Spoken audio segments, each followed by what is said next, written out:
अस्सलाम वालेकुम मेरे अज़ीज़ हमवतनों, मेरे दोस्तों। मैं इस वक्त मौजूद हूँ कैंडी पालेकेले स्टेडियम के अंदर और पाकिस्तान और श्रीलंका की क्रिकेट टीमें इस वक्त पालेकेले स्टेडियम के अंदर प्रैक्टिस कर रही हैं। पाकिस्तान कल अपना मैच श्रीलंका के अगेंस्ट खेल रहा है और लोग जानना चाहते हैं कि पाकिस्तान क्या सेमीफाइनल में पहुँच सकेगा या नहीं पहुँच सकता है। उम्मीदें तो हैं लेकिन बहुत कम उम्मीदें हैं।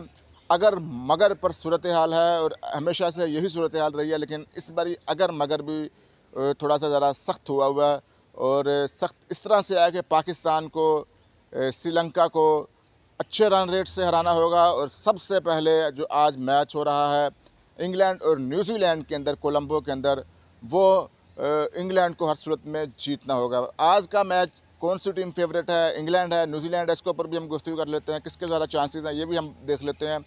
और पाकिस्तान और श्रीलंका का जो मैच कल होने जा रहा है, इसके लिए भी पाकिस्तानी पाकिस्तानी खिलाड़ी भी दुआओं में मसरूफ़ है कि किसी तरीके से आज का मैच इंग्लैंड जीत जाए, न्यूजीलैंड को हरा दे। तभी पाकिस्तान अगर अच्छे रन रेट से जीतेगा श्रीलंका के अगेंस्ट, तो हम सेमीफाइनल में पहुंच सकते हैं।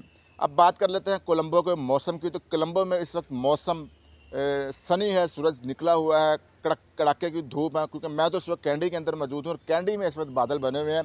और एक जहाँ मैच श्रीलंका और जहाँ मैच इंग्लैंड और न्यूजीलैंड का हो रहा है वो कोलंबो है, और वहाँ पर मौसम साफ़ है, बारिश के कोई इम्कान नहीं है और मैच ज़बरदस्त मुकम्मल हो सकता है। और आज का मैच पाकिस्तानी कौम को भी रोज़े हैं, तो दुआ मांगनी चाहिए कि हम किसी तरीके से इंग्लैंड को किसी तरीके से दुआओं के ज़रिए जितवा दें, ताकि फिर पाकिस्तान श्रीलंका को हराए और आगे सेमीफाइनल की दौड़ में चल जाए। होना तो ये चाहिए था दोस्तों कि पाकिस्तान अगर मगर पर ना जाता, हम अपने दम पर किसी एक अच्छी टीम को हराकर आगे सेमीफाइनल में आसानी के साथ पहुंचते। अब मैच भी श्रीलंका के साथ है, वो भी हमारे जैसी इसमें लूली लंगड़ी टीम बनी हुई है। जिस तरह की हम भी लूली लंगड़ी टीम है, इसी तरह श्रीलंका की भी लूली लंगड़ी टीम है। दो लंगड़ों की रेस सुबह लगनी है पाकिस्तान और श्रीलंका के दरमियान। अब श्रीलंका की भी परफॉर्मेंस इतनी अच्छी नहीं थी, जिसकी वजह से जब मैच कोलंबो के अंदर हुआ, न्यूजीलैंड से ये हारे पिटे, तो जो फर्स्ट टाइम ऐसा देखने में नज़र आया। वरना श्रीलंका के जो लोग हैं बड़े पीसफुल हैं, बड़े अमन पसंद हैं, किसी के काम में इंटरफेयर नहीं करने वाले हैं, अपनी दुनिया में रहने वाले हैं। वो कल श्रीलंका के खिलाड़ियों को गालियां निकालते हुए गए हैं कि भाईजान ये क्रिकेट ऐसे खेली जाती है, क्रिकेट का ये लेवल है। तो वो भी बड़े मायूस और एंग्री गए। और श्रीलंका टीम को भी मौका है कि पाकिस्तान को ज़रा जिस तरीके से पाकिस्तान की परफॉर्मेंस टका के हराए, तो अपनी इज़्ज़त जो उनसे श्रीलंका के अंदर बहाल कर सकती है। लेकिन अब पाकिस्तान की भी इज़्ज़त इसी में ही है, क्योंकि बड़ी सर्जरी हम सुनते आ रहे हैं 2024 में होगी सर्जरी, 2025 में होगी सर्जरी। वो सर्जरी वक्ती तौर पर होती है, महीना 2 महीने के लिए खिलाड़ियों को आगे पीछे किया जाता है। उसके बाद वही सूरत हाल होती है, वही पुराने चेहरे, वही पुराने खिलाड़ी अपनी जगह बनाते हैं। बेचारा नया टैलेंट जो उनसे उनको आने को जगह नहीं मिलती। याद होगा 2024 का वर्ल्ड कप जब अमेरिका के अंदर हुआ था, तो इसके अंदर मोहम्मद आमिर को शामिल किया गया था। हालांकि डोमेस्टिक में कोई क्रिकेट नहीं खेली, कोई परफॉर्मेंस नहीं, यानी कि इस तरीके से जगह दी गई कि शायद सीनियर खिलाड़ी अच्छा परफॉर्म करें, हम जीत जाएं। सर्जरी का वादा किया गया, सर्जरी ठिंगा हुई, वक्त गुजर गया और वही लड़के, वही चेहरे। ये वर्ल्ड कप श्रीलंका और इंडिया के अंदर जो हो रहा है, वही लड़के यहाँ पर भी खेल रहे हैं। तो पाकिस्तान बुरी तरह बुरी तरह बुरी तरह पिटा है, एक भी मैच किसी अच्छी टीम के अगेंस्ट नहीं जीत सका। हालांकि कोलंबो के अंदर पाकिस्तान के पास ये ऑप्शन था, पाकिस्तान ने अपने सारे मैच कोलंबो के अंदर खेले हैं। पाकिस्तान को पिच का आइडिया हो जाना चाहिए था, पाकिस्तान की बैटिंग लाइन ऑर्डर जो था वो बेहतरीन हो जाना चाहिए था, पाकिस्तान का मिडल ऑर्डर अच्छा हो जाना चाहिए था, पाकिस्तान का स्पिनर्स बेहतरीन हो जाना था, पाकिस्तान के कोच को थोड़ी सेंस आ जानी चाहिए थी कि हमने हमारा प्लेइंग 11 क्या होना चाहिए, इस पिच के ऊपर हमें कौन से लड़कों को मौका देंगे तो कामयाब हो सकते हैं। लेकिन ऐसा कुछ भी हमें सेंसिबल जो रास्ता था, हमें उस रास्ते के ऊपर चलता हुआ कोई भी नहीं दिखाई दिया।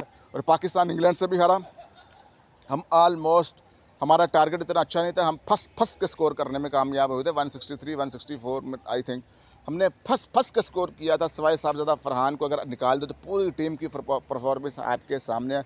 एक बंदा साहबजादा फरहान जो उनसे उसी का स्कोर था। अगर वो खड़ा हो जाता तो शायद थोड़ा सा ज़्यादा स्कोर हो जाता। तो बाकी शादाब खान आया, वही फंस फंस के उसने चौके मारे हैं।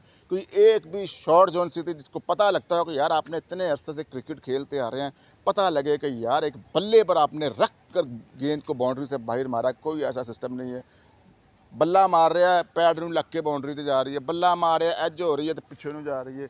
इस तरह की बाउंड्रियाँ जो उनसे ये खेलते रहे हैं। बहरहाल हमने 163 का टारगेट किया। हमने फिर शाहीन शाह अफरीदी ने ओवर्स में विकटें ली। उसके बाद हमें समझ नहीं आई कि हमने उस्मान तारिक को किस तरह इस्तेमाल करना है। हमने उस्मान तारिक ने जब एक विकेट ली, उसके बाद हमने उसका ओवर बदल के किसी और को दिया और उसके बाद उसकी धुलाई हो गई। वही हम शायद उस्मान तारिक को कंटिन्यू करते तो रिजल्ट मुख्तलिफ हो सकता था। शाहीन शाह अफरीदी को इतनी लेट लगाने का क्या मकसद है? जब आपको पता है कि एक बॉलर जो उनसे इतना अच्छा परफॉर्म कर रहा है तो उसको पहले स्पेल में इसको ख़त्म करो, उसके ओवर दो, आप उसकी विकेट लो। जिस इंग्लैंड के कप्तान है जो आपको इतना फेंटा लगाया, कुटा आपको, और उसने सही कप्तानसी की इनिंग्स खेली थी। ये सीखना चाहिए हमारे सलमान अली आगा को। ब्रूक जिसका नाम है, उसने कमाल की कप्तानसी की इनिंग्स खेली थी। और सलमान अली आगा को ये चीज़ें समझनी चाहिए, सीखनी चाहिए। लेकिन पल्ले कुछ भी नहीं पहना, पल्ले भाई जी कुछ भी नहीं पहना।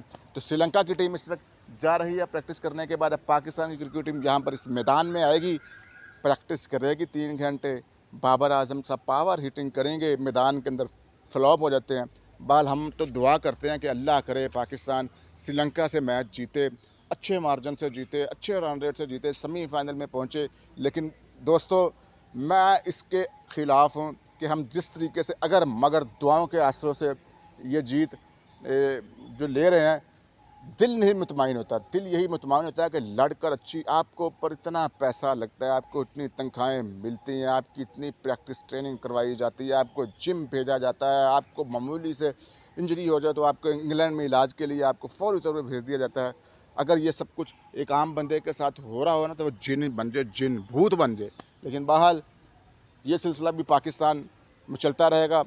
तो हम तो दुआ कर रहे हैं कि पाकिस्तान कल का भी मैच जीते, इंग्लैंड मैच जीते न्यूजीलैंड के अगेंस्ट, और हम आगे पहुँचे। और अब कैंडी का मौसम कल कैसा रहेगा ये भी मैं आपको अपडेट कर देता हूँ। इस वक्त महकमा मौसमियात ने कहा था बारिश नहीं होगी, सूरज निकलेगा, लेकिन बादल अचानक से आ गए हैं। तो कल भी महकमा मौसमियात ने यह कहा है कि बारिश की प्रेडिक्शन नहीं है, मैच होता हुआ दिखाई दे रहा है। तो महकमा मौसमियात को यही कहना है कि मैच होगा और मुकम्मल होगा, और अगर मगर के बाद जो रन रेट बेहतर होगा तो पाकिस्तान आगे पहुंच जाएगा। ये तो भी आपको मैंने मौसम के हवाले से अपडेट कर दिया है। और प्लेइंग 11 क्या मैं आपको ऐसी प्लेइंग 11 के बारे में बताऊं कि जिसको निकाल दिया। अब तो पाकिस्तान ने आखिरी मैच खेलना है, उसके बाद घर का टिकट करवाना है, और उसके बाद पाकिस्तान बांग्लादेश के ख़िलाफ़ सीरीज़ खेलने जाएगा बांग्लादेश के अंदर। और आप अंदाज़ा करें हम किस टीम के ख़िलाफ़ खेलने जा रहे हैं, बांग्लादेश के ख़िलाफ़। जब आपने मैचेस ही Nepal, Bangladesh, UAE, Uganda, Kenya, Nepali से जीत कर आपने आगे चलना है, तो बस फिर आपकी क्या परफॉर्मेंस रहेगी। बस ये सब चीज़ें तो चलती रहेंगी, हम आपको अपडेट करते रहेंगे। ये पाले केले कैंडी से हमने अपडेट किया है। कमेंट्स कीजिएगा। नेक्स्ट वीडियो तक के लिए इजाज़त दें। अपना बहुत ख्याल रखिएगा। खुदा ने के बाद।